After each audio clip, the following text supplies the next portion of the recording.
Out of the past, phantoms of a world gone by, speak again the immortal tale, Expectations of an Heir.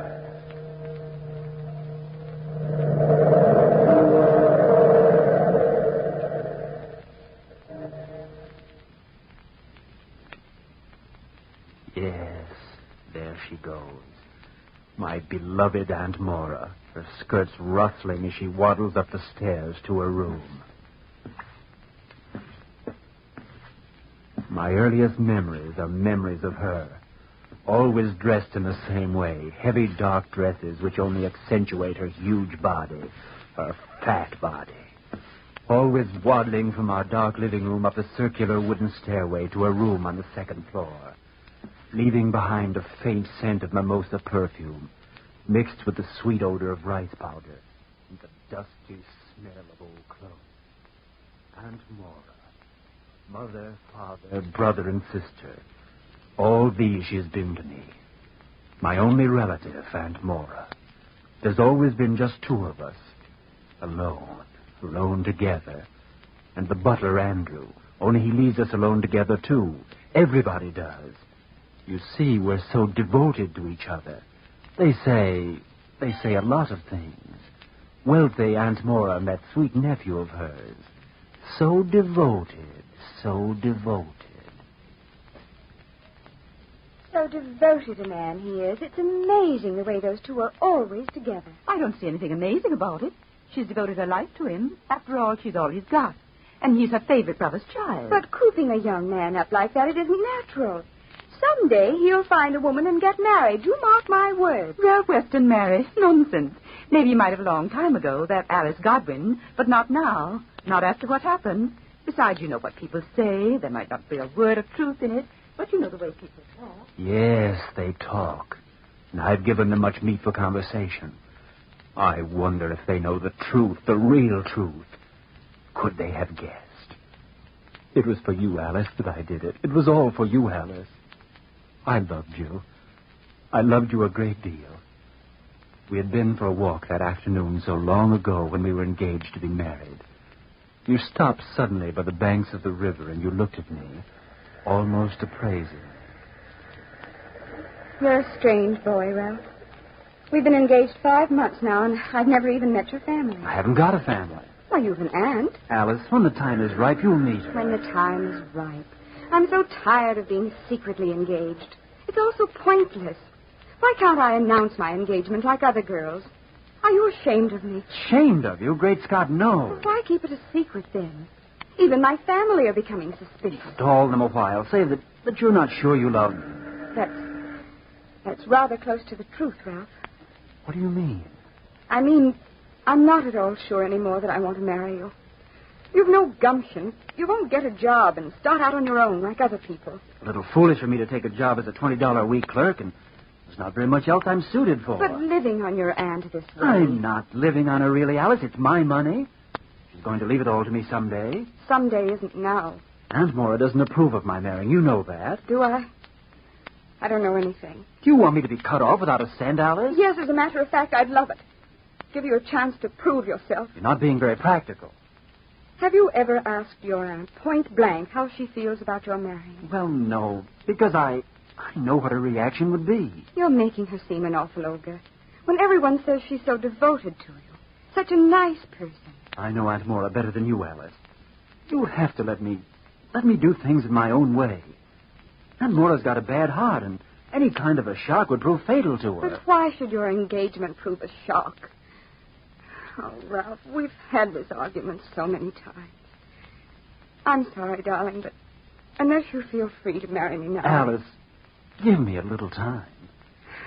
I wish I didn't love you. Alice, I'll tell Aunt Mora tonight. Oh, I'm sure she'll understand, Ralph. I'm positive she will. That is, if she's as devoted as people say. Devoted. Devoted. I went home. Tried to plan how best to break the news. After dinner, Aunt Mora and I were in the living room. The air was heavy with the rich, fat odors of mimosa perfume and rice powder. We sat in silence facing each other. Then she glanced at the clock on the wall and started toward the dark hallway. She was just about to walk up the stairs to her room when... Good night, Ralphie. Don't forget to lock the windows. You forgot last night. Auntie. Yes, Ralph? I've got to talk to you. I was wondering if... If what? I can't talk to you this way in the dark hallway with you peering down at me. What I have to say is rather confidential. Can't it wait till morning? I guess it could, only it's rather important. Sounds like a matter of state. I hate to mention... You hate to what? Approach the subject of money again. Heaven knows you've been generous enough. Gambling debts again, Ralph? Well, that isn't all. Another woman? Don't say another woman in that tone, Andy. It's not fair. Do come in the living room and sit down. All right. Straighten your coat, Ralph. Your clothes always look like you've slept in them. Stop picking on me. I'm not picking on you, dear. Now, here we are in the living room. What did you want to say? Mind if I light a candle? Or is that a waste of candle wax? Ralph, I've never minded how much candle wax you use. I've never said anything about it now, have I? You looked it. I think you interpret my looks to mean something they don't mean. You interpret so much into everything. If you're going to dissect me, we'll get nowhere. What did you drag me down here for? I want to get married. Who is my future niece-to-be? Alice Godwin. Alice Godwin. I used to know her mother. If she's anything like her mother, she's a sweet girl. She's a lovely girl, and she loves me. I didn't even know you knew her. Don't know everything about me. I never supposed I did. Well? Well? Congratulations. What are we going to live on? I mean, money, Aunt Maura. I had supposed that the miracle of love had worked a miracle in your ambitions. I see I'm wrong. I offered to help you get a job 2 years ago. There was one that paid a good salary. You know I'm not well. At least not well enough to take a job. My lungs. Nonsense. Your lungs. The doctor examined you last month and said you were in the best of health. The doctor. I know how I feel. Oh, Aunt Maura, you're going to leave me your money. Why don't you give me enough to live on now? Because you're not capable of handling your own finances, Ralph, dear. Be sensible. Sensible? Yes. All you have to do is take a look at the record of the way you've handled money in the past. Ridiculous gambling debts. I was young. You said 6 months ago you were young. And now I'm to believe that you've grown up. But... And the women. You've spent a fortune on women. It's natural for a young man about town to... Waste hard-earned money? No, my dear. If you find a job and prove to me that you've changed, I might reconsider. But as it is, you'll not have a cent from me until the day I die. Auntie... Ralph, you're closer to me than any child of my own could be. I'm only doing it for your own good. Dear, you know as well as I do. I'm devoted to you. Devoted.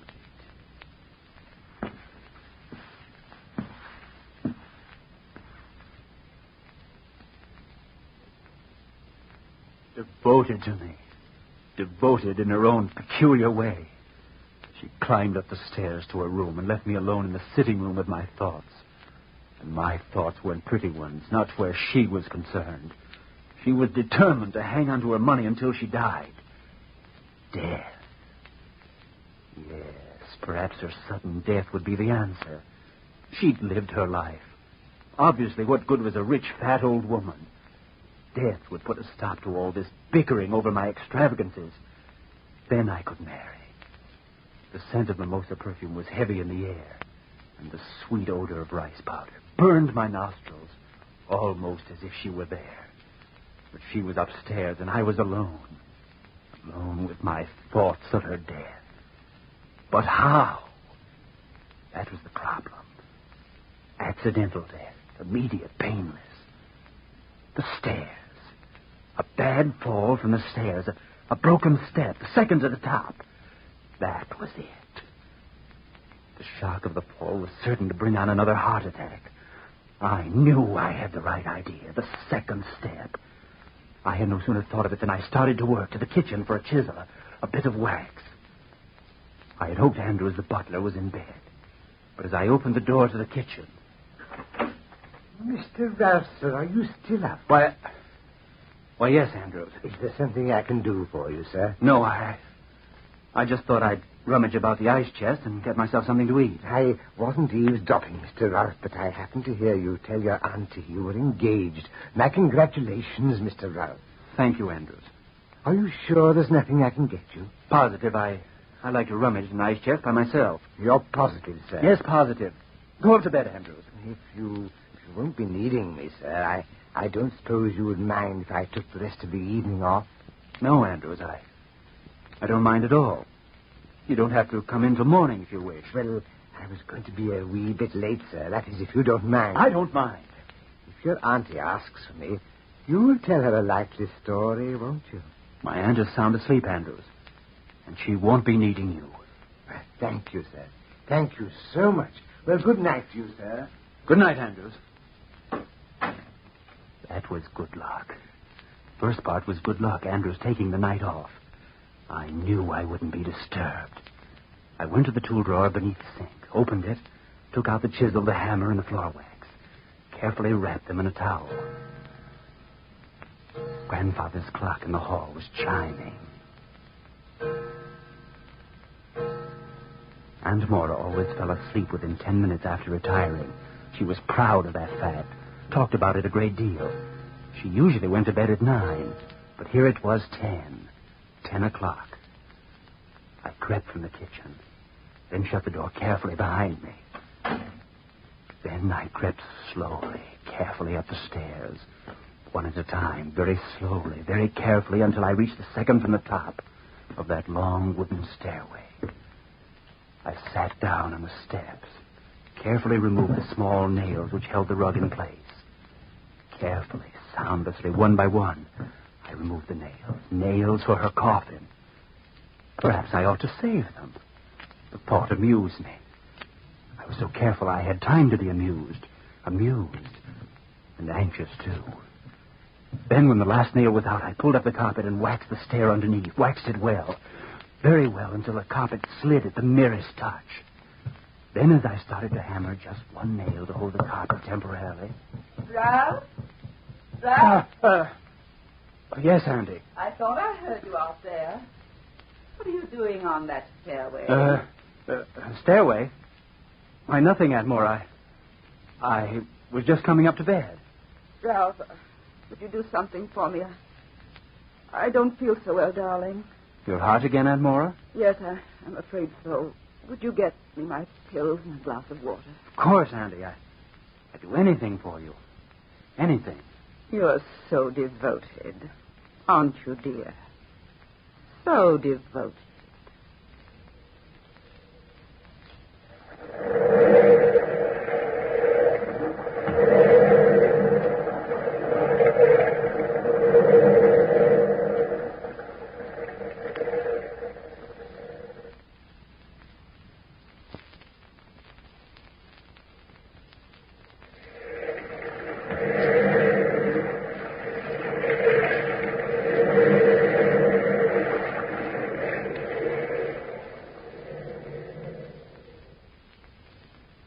I left the stairway and got Aunt Mora's pills and water. Had she seen me fix the stair? Had she guessed? Nobody knew what went on in that mind of hers. It was almost midnight as I entered her room. I opened the door and walked to her bedside. Thanks, Ralph. That's all right. Anything else you want before I go to bed? Nothing. These attacks don't mean a thing. Funny I couldn't sleep tonight. Haven't you been asleep at all? I must have dozed, but I kept dreaming. Very uncomfortable. Dreaming of what?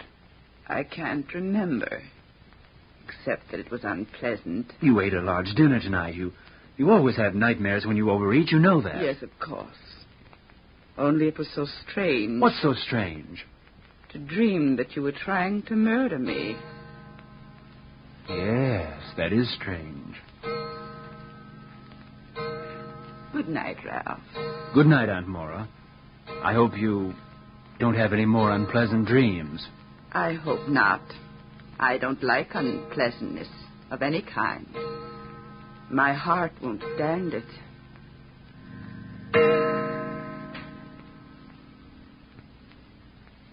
How much did she know then? That's what I keep thinking even now. How much had she guessed? I went to bed and tried to sleep, but my heart pounded with excitement. I laid awake a long time thinking of tomorrow. Tomorrow Aunt Maura must be dead. Tomorrow. Then morning came. Tomorrow finally came. I dressed hurriedly. My hands were trembling with excitement. I wanted to be downstairs before she awoke, and then I could wait down there and watch her fall. Watch her die. I could enjoy my freedom. My freedom. I walked down the stairs, careful not to step on the wax second step. Andrews, the butler, was in the dining room setting the table when I came in. Good morning, Mr. Raff. Oh, good morning, Andrews. Where's the morning paper? Oh, sorry, sir. I'll get it for you. Will you have your eggs 3 or 4 minutes this morning? It doesn't matter. By the way, sir, I didn't know you were interested in carpentry work, sir. Who's interested in carpentry work? You were working with a hammer and a chisel last night. I only mentioned it because... Because of what? Because you've disarranged the carpentry drawer with all those old nails you threw in there. Nails? I haven't been near the drawer. You must have, sir. The drawer was in perfect order last night before I went out. Was it? And we haven't had a carpet nail in the house for months. That is until this morning. There's quite a little stack of them now. Oh, I'll get you your paper now, sir. And my eggs? Certainly, sir. I'll get it, Andrews. Yes, sir. Confounded, nothing but peddlers at this hour of the morning. Coming! Hello, Ralph. Alice, what are you doing here? I had to see you, darling. Come in. Thank you. Have you had breakfast yet? Yes, I have. Will you have a cup of coffee with me? Well, if you want me to, of course You're as nervous as a cat, Alice. What in the world is the matter with you? I haven't slept all night. Sit down here. Thank you. I'm sorry to interrupt you in the middle of your breakfast. Here are your eggs, sir. Miss Godwin would like a cup of coffee, Andrews. Would you like some eggs, dear? No, thanks, Andrews. Yes, ma'am. Well, darling, what is it you wanted to tell me? Did you tell your Aunt Maura? About our engagement? Is that what you came here for? Yes. Did you tell her? Yes. Well, what did she say? Nothing. She went directly to bed. She didn't feel well. Then she doesn't approve. Evidently not. I'm glad, Ralph. Glad? That's a strange thing to say. All night last night, I couldn't sleep. I wanted to come over and give you this. That's why I came this morning. Take your ring, Ralph. You're joking. No, I'm quite serious. I've known for a long time. This is all a mistake. Alice, darling, Your coffee, miss. Thank you. That'll be all, Andrews. Yes, sir. Why have you changed your mind, Alice? I suppose you are entitled to an explanation. I certainly think I am. Well, mostly it's because I suddenly realized I don't love you. I must have known that all along. Love can only stand so much of being hurt. I hurt you? Without knowing it. Yes, you did. Oh, how can I explain to you? You don't need to. Not if you don't want to. Oh, Ralph, I suddenly realized I was waiting for somebody that didn't exist. I was waiting for a you that never lived. And the you that does exist doesn't think enough of me to fight for me. Knowing that, Ralph, I can't go on. Please, take this. All right. But you'll change your mind someday, Alice. You'll come back to me. Maybe. But I doubt it. No, don't see me at the door. I can go myself. Goodbye, Ralph. Andrews! Yes, sir? Where's the morning paper? The young lady's left, sir. If she isn't here, it's normal to presume that she's left. Yes, sir. I'll get your paper for you, sir. And then you can take the day off, Andrews. Oh, thank you, sir, but your aunt has asked me to go on an errand for her. Well, then do your errand and then take the day off. Aren't you interested in the errand, sir? You usually take such interest in these things. Aren't you forgetting yourself a little, Andrews? I don't think so, sir. I don't think so at all. I mean, after finding all those carpet nails in the carpentry box. What are you hinting at? Your aunt has asked me to go to her lawyer this morning and ask him to drop over. Why? I don't know, sir. It's unfortunate about lawyers. They can never come right over, no matter how badly one needs them. Can't they? Oh, sir. It'll take at least 3 hours. Andrews. We'll be back at noon, sir. Andrews. At noon, sir. At noon. And he knew. But the man was a fool. If Aunt Mora were to die accidentally, I could manage him. In a short time, I could replace the carpet nails, scrape the wax off, and no one would take his word, a butler's word, against mine. I left the dining room and walked up the stairs. Carefully up the stairs. Careful of the second stair to Aunt Mora's room. I stood outside the door for a moment, and then I knocked on the door. Come in, Ralph. Good morning, Auntie. Good morning, Ralph. Would you take my tray? Certainly, darling. Aren't you feeling well this morning? Not very well, Ralph. It's my heart. Started acting up last night. Here, let me take your tray. Then you can stretch out. Thank you, dear. Ralph. Oh, Auntie. My heart. Oh, I think you'd better go for the doctor. Aunt Mora. Ralph, please. Get the doctor. The doctor. Of course, Aunt Mora. I'll go right away. I'll be right back, Auntie. I'll be right back with the doctor. Ralph, be careful of the stairs. Ralph, be careful of the stairs. Oh!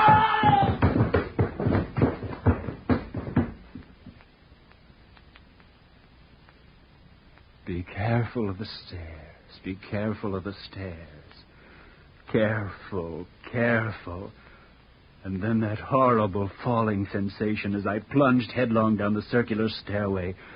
It overwhelms me and blots out any sane or sensible thinking.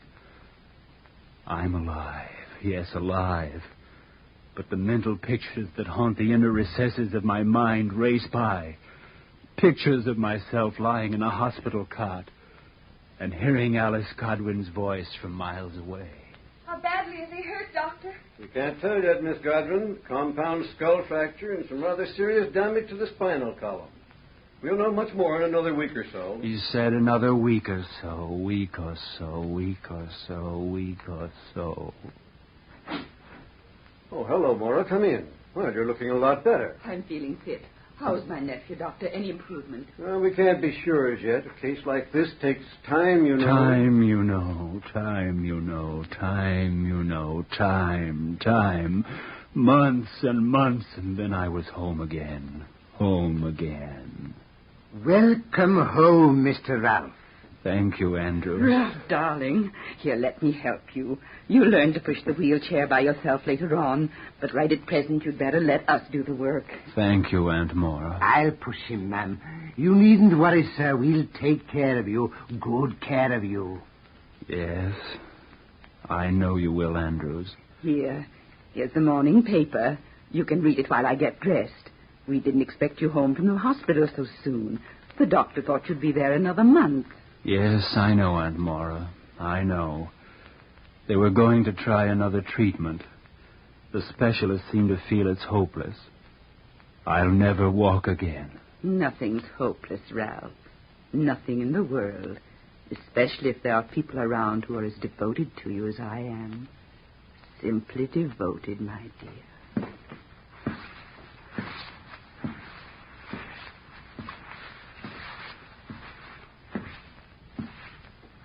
Yes, there she goes. My beloved Aunt Mora. My beloved Aunt Mora. Her skirts rustling as she waddles upstairs to her room. Devoted Aunt Mora. Devoted Aunt Mora. Devoted Aunt Mora.